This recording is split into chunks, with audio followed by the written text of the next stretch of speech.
Esta es la FM. 7 de la mañana, 19 minutos.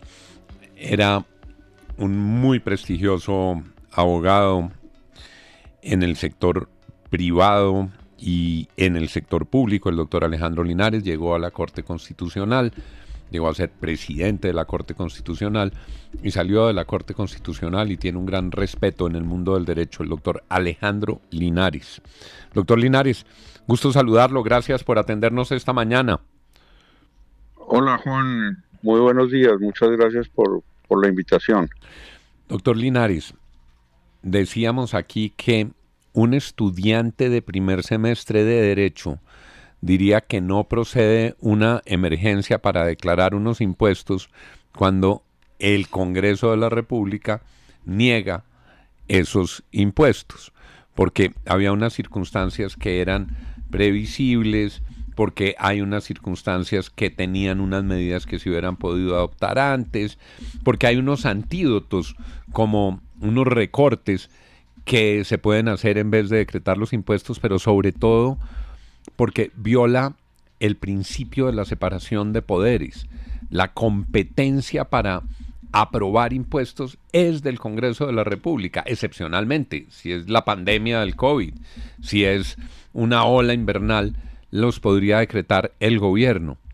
¿Qué opina usted, doctor Linares, sobre este debate tan caliente en esta mañana de prenavidad? Bueno, es un debate bien interesante.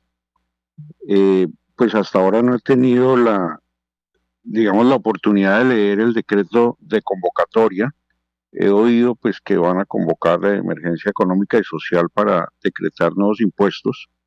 Pero yo creería que lo primero que hay que hacer es mirar la situación fiscal, porque el viernes yo estaba esperando el decreto de emergencia económica y apareció un hecho que para mí es sobreviniente, que fue una operación de 23 billones de pesos, una operación de crédito público, y eso me hizo pensar que no era necesaria la emergencia económica.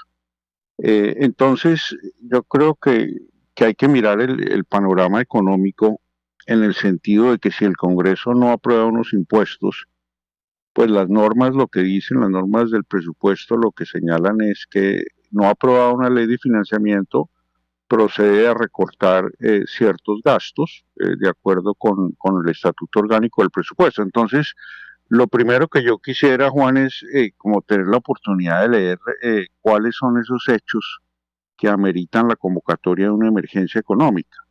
Y en segundo término, pues yo creo que todos sabemos que uno de los principios fundamentales de la democracia representativa es que no puede haber impuestos sin que los decrete el órgano democrático, que en el caso nuestro es el Congreso. Desde el año 1215, con la Carta Magna, se estableció el principio de que no hay tributación sin representación. Juan sin tierra. No taxation without representation, decían. Así es. Entonces, yo creería que lo primero que habría que mirar es cuáles son esos hechos sobrevinientes, sí, cuál es la calamidad pública que está pretendiendo, curar la emergencia económica. Vea qué interesante, profesor Quijano, esta postura del doctor Linares. El doctor Linares ata estos dos temas y dice, si la emergencia económica era para 16 billones, suplía. Aquí consiguieron ya 23, carísimos, 24 billones. Carísimos, nos va a costar sangre pagar esos 24 billones, pero ya los consiguieron. Es que, doctor Linares, usted lo habíamos mencionado esta mañana, pero usted hila dos cosas fundamentales que no se pueden separar. Uno, que el gobierno necesita urgentemente para el 2026 100 billones de pesos. No se le olvide esta cifra, doctor Juan. El gobierno para financiar el próximo año necesita 100 billones de pesos. Aquí entra salud, aquí entran muchas cosas.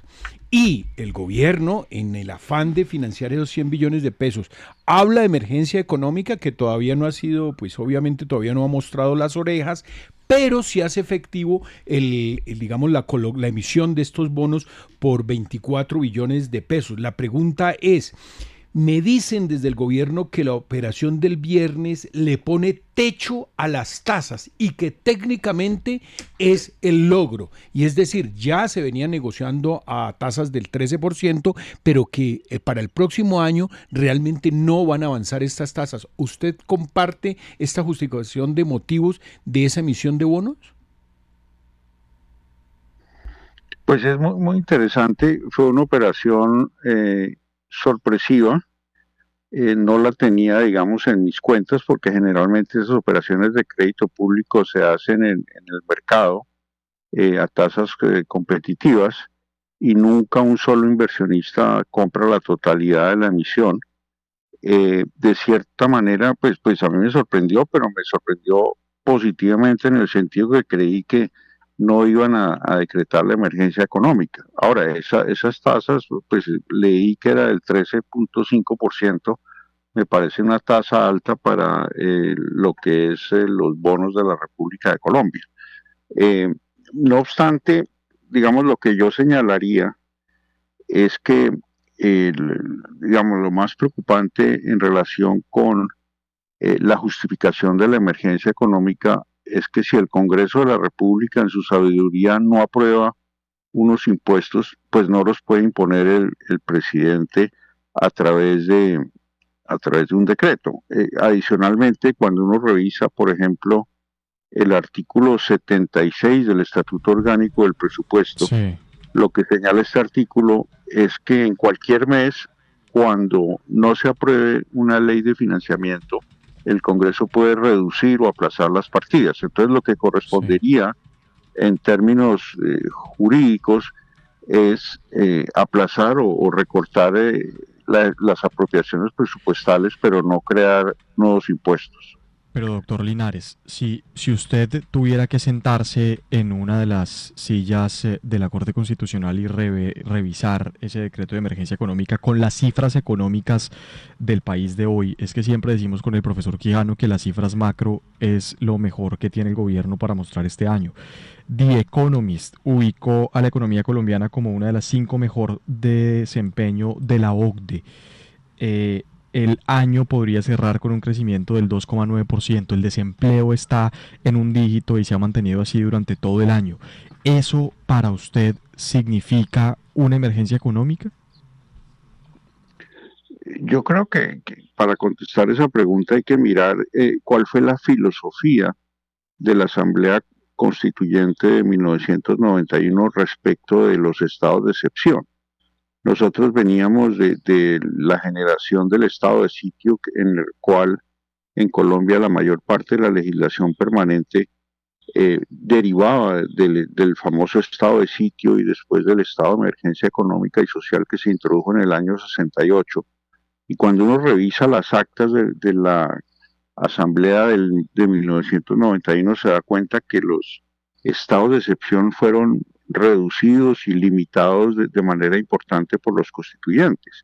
Se crearon 3 estados de excepción, el de guerra exterior, el de conmoción interior y el de emergencia económica, y en ese sentido el de emergencia económica que quedó regulado en el artículo 215, lo que implica es que haya unos hechos sobrevinientes o haya una calamidad pública que amerite generar, digamos, la declaratoria de emergencia económica y social. Yo no veo esos temas en este caso, sobre todo porque el mismo Congreso de la República fue quien negó los impuestos.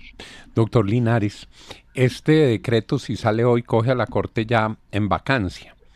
Le pregunto por 2 cosas. ¿Podría la Corte autoconvocarse para conocer el decreto? 1, y 2, ¿podría aplicar la figura de la suspensión provisional que antes era solo en la jurisdicción contenciosa, en el Consejo de Estado, pero que ya se admite en la jurisdicción constitucional? Yo creería que sí, Juan. Yo no creo que la Constitución se pueda ir de vacaciones, y en ese sentido el presidente de la Corte ha anunciado que podría convocar digamos una sesión extraordinaria por lo menos para hacer el reparto del decreto cuando llegue a la Corte, porque el presidente debe enviarlo al día siguiente a la Corte Constitucional. Entonces, en primer lugar, sí podría haber una convocatoria extraordinaria. No es lógico decir que hay vacancia judicial y que la Corte no puede sesionar, por un lado. Y por el otro, es muy posible que haya una discusión en la sala plena para aplicar por primera vez la posibilidad de suspender normas,